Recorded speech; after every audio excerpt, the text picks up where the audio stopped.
কখন কিভাবে যে বিপদ-আপদ চলে আসে সেটা আসলে না হলে বোঝা যায় না। যে এই যে যাওয়ার পথে যে এত বড় একটা দুর্ঘটনা হলো যেটা মনে পড়লে এখনো গা শিউরে ওঠে। আসসালামু আলাইকুম, সবাই কেমন আছেন? নতুন আরেকটি ব্লগ ভিডিও নিয়ে চলে আসলাম। আশা করি শেষ পর্যন্ত দেখবেন। অবশ্যই একটা লাইক বা লাভ রিঅ্যাক্ট দিবেন প্লিজ। অনেকদিন ধরে বাচ্চারা বায়না করতেছে তারা কোথাও ঘুরতে যাবে। আশেপাশে এমন কোনো জায়গা চিনি না। যেহেতু এই জায়গাটা নতুন আমরা আসছি। তো হঠাৎ করে একদিন একটা বোর্ডে লেখা দেখলাম সাজেদা পার্ক নামে। তো ওই পার্কটা সার্চ দিয়ে চলে গেলাম। আর যাওয়ার পথেই হলো যত বড় দুর্ঘটনা। ওই যে একটা মেয়ে আর একটা ছেলেকে দেখছেন, আমার ভাগ্না আর হচ্ছে ভাগ্নি। ছেলেটা হচ্ছে দূর সম্পর্কের ভাগ্না। তো ওর কোলে ছিল আমার ওই ছোট্ট ভাগ্নিটা। ও হঠাৎ করে রিক্সার দিকে টান মারতেই পড়ে গেল। ওর কোলে যেহেতু আমার মামুনিটা ছিল, তো আমার মামুনিকে নিয়েই পড়ে গেছে। আমার মামুনি দুই সাইডে ব্যথা পেয়েছে মাথার। তো কি একটা অবস্থা, মানে যাওয়ার পথে এইরকম একটা দুর্ঘটনা সত্যি মনটা অনেক বেশি খারাপ করে দিয়েছে। তো যাই হোক, চলে গেলাম আর কি পার্কে। যেহেতু বাসায় আর ফিরে যাওয়া যাবে না, যদি বাসায় ফিরে যাই তাহলে ওরা অনেক বেশি কান্নাকাটি করবে। আর যখনই পার্কের কাছাকাছি আসলাম তখন তারা বলতেছে আরো 1 ঘন্টা পর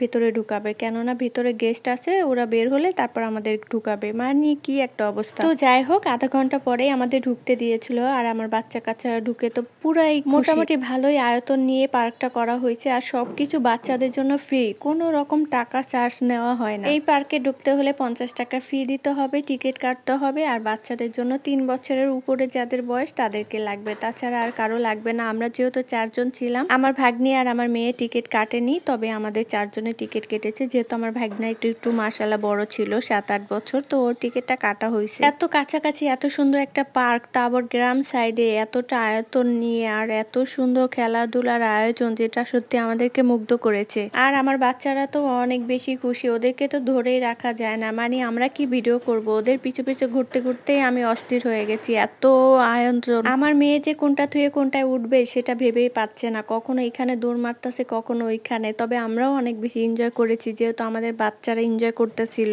আমরা যখন গিয়েছি তখন মোটামুটি লোক সংখ্যা কম ছিল, তবে পরেক্ষণে অনেক বেশি লোক চলে আসছিল। আর এত বেশি হই হল্লার, ভালোই লেগেছিল। আমরা যে টিকিট কেটেছিলাম সেই টিকিটের নাম্বার দিয়ে র্যাফেল ড্র করে দিলাম। মানে এখানে নাকি এটাও আয়োজন করেছে, তো খুব ভালো লাগলো। যদি ভাগ্যে থাকে তাহলে লেগে যাবে। আমার মেয়েকে আমি খুঁজে পাচ্ছিলাম না, দৌড়ে এসে এটার মধ্যে ঢুকে এখন এখানে সে খেলাধুলা করবে। মানে এখানে সে তার পছন্দ মতো সব জিনিস পেয়ে গেছে। আমরা তো ভেবেছিলাম কত যে টাকা লাগবে, প্রতিটা খেলায় কত টাকা করে নেয়, কিন্তু বিশ্বাস করেন ভাই, সবগুলোই ফ্রি। যত খুশি তত এখানে সময় কাটানো যায়, যত খুশি তত এখানে খেলাধুলা করা যায়। বাচ্চাদের সব রকমের আইটেম, মায়েদের যে কি শান্তি এখানে আসলে। আমার কাছে মনে হলো এখানে মেন পার্কটা করা হয়েছে পিকনিকের জন্য। মানে অনেক লোকজন এখানে বাসে করে আসে, আয়োজন করে রান্না বান্না এবং কি খেলাধুলা। তো যাই হোক, আমিও ঘুরে ঘুরে দেখলাম। ওইদিকে আবার পুকুর পাড় ছিল, ওখানে যে যাবো পোলাপানের জন্য আর যেতেই পারছিলাম। আমার কাছে এই ফুলগুলো অনেক বেশি ভালো লাগে, এত বেশি পাগল প্রেমী আমি ফুলের, কি বলবো। এগুলো দেখলে আমার মাথা খারাপ হয়ে যায়, মনে হয় আমি সবগুলো নিয়ে বাসায় চলে যাই। আপনারা যদি কেউ গাজীপুরের আশেপাশে থাকেন তাহলে অবশ্যই বাচ্চাদের নিয়ে এই পার্কে আসবেন,